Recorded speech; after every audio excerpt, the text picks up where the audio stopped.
Microsoft Azure Administrator Associate, or better known as AZ-104, is a role-based certification that validates your ability to implement, manage, and monitor the Azure cloud solutions. A certificate that almost all who wants to professionally work on Azure wish to acquire.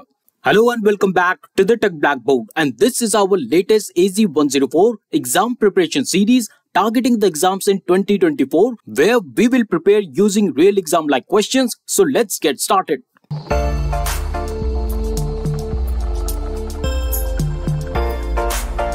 So let's begin part 9 with question number 61. Let's read the instructions first. It says that the question is included in a number of questions that depicts the identical setup. However, every question has a distinctive result and you have to establish if the solution satisfies the requirement. So basically, you will be presented with multiple variations of the same question. The question remains the same throughout, but you will have different solution. And of course, you have to pick the right solution. So let's read the question. The question says that your company has an Azure subscription that includes a storage account, a resource group, a Blob container, and a file share. And a colleague named John Ross makes use of solitary Azure Resource Manager template to deploy virtual machine and an additional Azure storage account. And you want to review the ARM template that was used by John Ross. The solution given is that you access the virtual machine blade. Does this solution meet the goal? Yes or no? Now let me dissect the question for you. Question is very simple. It says that John Ross, who is your colleague, has deployed a virtual machine and also an Azure storage account. And he has done this by using Azure Resource Manager or ARM templates. And you need to review these ARM templates that were used by John Ross. So as a solution, do you think that you have to go to the virtual machine blade as a solution? Yes or no? And this is the incorrect solution. That's why no is the correct answer. So here is one more variation of the same question. Question exactly is the same. Let's read the solution. This time the solution says that you access resource group blade. Does this solution meet the goal? Yes or no? And yes, this time this is the correct solution. That's why yes is the correct answer. So imagine that you have an Azure account and you have already logged into it. Now you probably might have multiple resource group. Let's say that you have one resource group that is a storage account. So I have opened a storage account resource group that you can see here. Now once you have opened the desired resource group under which you want to see the deployment, then you have to go to this overview tab. And once you click on this window will open, and here you can see a summary of all your deployments. You can see your subscription name, you can see your subscription ID. And most of all, you can see all the deployments that are done under this resource group. So here you can see I have 5 deployments. You can see 5 succeeded deployments. And now as per the question, our goal is to see the ARM templates for all these deployments. So how should we do it? Well, in the same window, in this window only, you can see this overview tab here. When you scroll a little bit down, you will reach to this deployment option. Then you will be able to see all the deployments under that resource group. So here you can see that I have 5 deployments as mentioned in this window also. So 1, 2, 3, 4, 5, all under the storage resource group.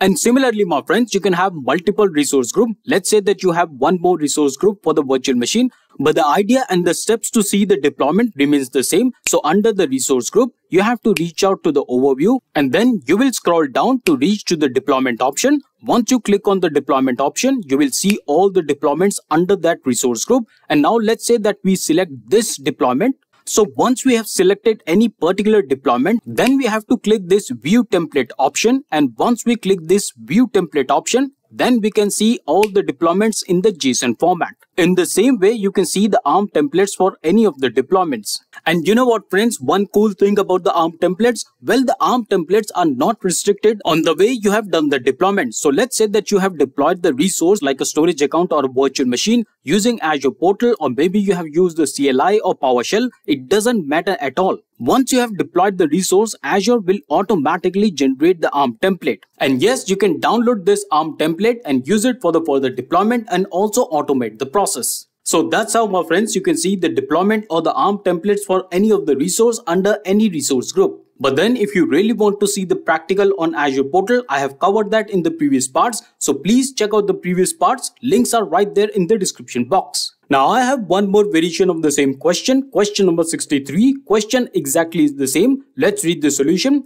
This time the solution says that you access the container blade. Does this solution meet the goal? Yes or no? And this time, my friends, this is an incorrect solution. That's why no is the correct answer. Now let's move on to the next question. Question number 64 says that you have an Azure Active Directory tenant named contoso.onmicrosoft.com. Now the user administrator role is assigned to a user named admin1. An external partner has a Microsoft account that uses user1@outlook.com to sign in. Now admin1 attempts to invite the external partner to sign into the Azure AD tenant and receives the following error message. So here you can see the error message in the red. It says unable to invite the user1@outlook.com generic authorization exception, and you need to ensure that admin1 can invite the external partner to sign into the Azure AD tenant. What should you do? Let's read the option. Option A says that from the user setting blade, modify the external collaboration setting. Option B, from the custom domain names blade, add a custom domain. And option C says that from the organizational relationship blade, add an identity provider. And lastly, from the roles and administrator blade, assign the security administrator role to admin1.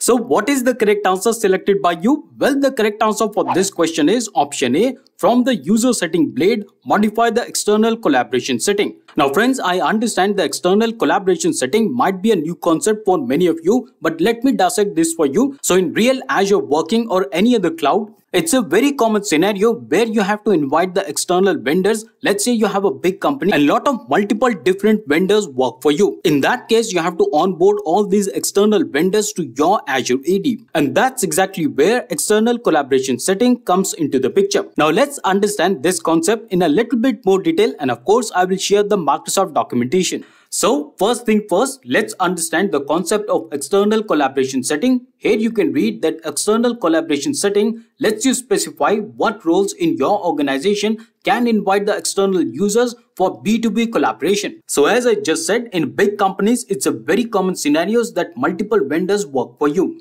And further, it says that these settings allow to include options for allowing or blocking specific domains and the options for restricting where external guest users can see in your Microsoft Entra directory. So here you can see all the options available. You can determine the guest user access. You can also specify who can invite the guest, and also who can enable the guest self-service sign-in. And yes, there is one more documentation that I want to share with you. And in this documentation, you can understand how you can set up the external collaboration setting under Microsoft Entra. And as always, the links to all the documentation that I'm referring in this video is shared in the description box. Please do read them. These are very important concepts for AZ-104 exam.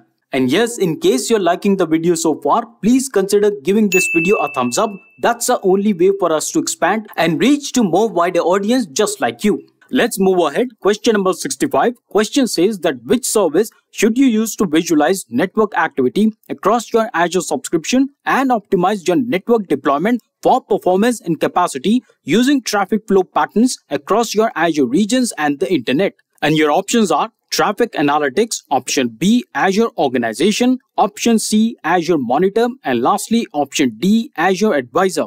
And the correct answer is option A, Traffic Analytics. And we can validate our answer on this documentation. It says with Traffic Analytics, you can visualize network activity across your Azure subscription.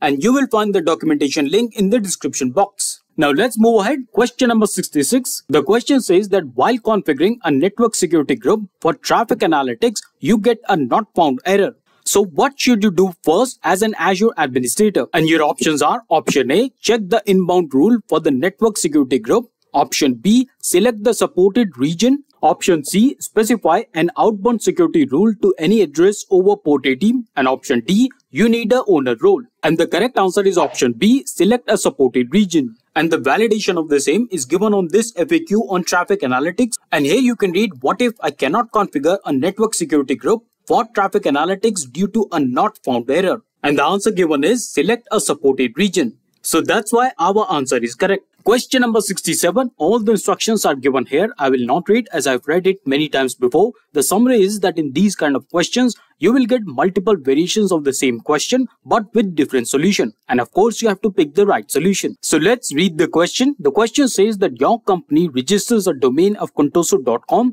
Now you create an Azure DNS zone named contoso.com, and then you add an A record to the zone for a host named www.contoso.com, and this host name has an IP address of 131.107.1.10, and then you discover that the internet hosts are unavailable to resolve www.contoso.com to the IP address 131.107.1.10, and you need to resolve the name resolution issue. The solution given is that you modified the SOA record in the contoso.com zone. Does this meet the goal? Yes or no? And the correct answer is no, because this is the incorrect solution. So let's have a look at the other variations of the question and find out the correct answer. So here it comes, question number 68. Question exactly the same. Let's read the solution. The solution says that you add an NS record to the contoso.com Azure DNS zone. Does this solution meet the goal? Yes or no? And once again, this is the incorrect solution. That's why no is the correct answer. Let's look at the third variation. Here it comes, question number 69.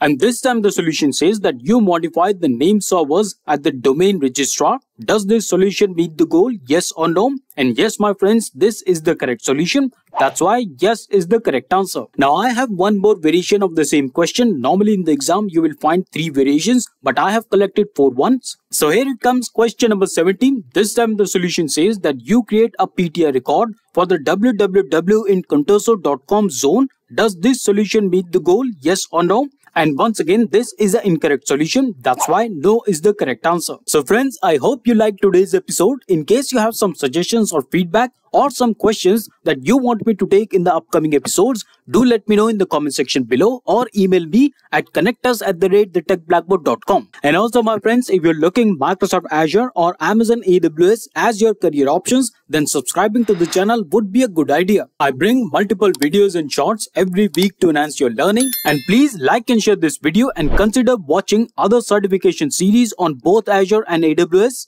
And that's all for today. I will see you in the next video. Till then, stay fit, keep learning, and thanks for watching.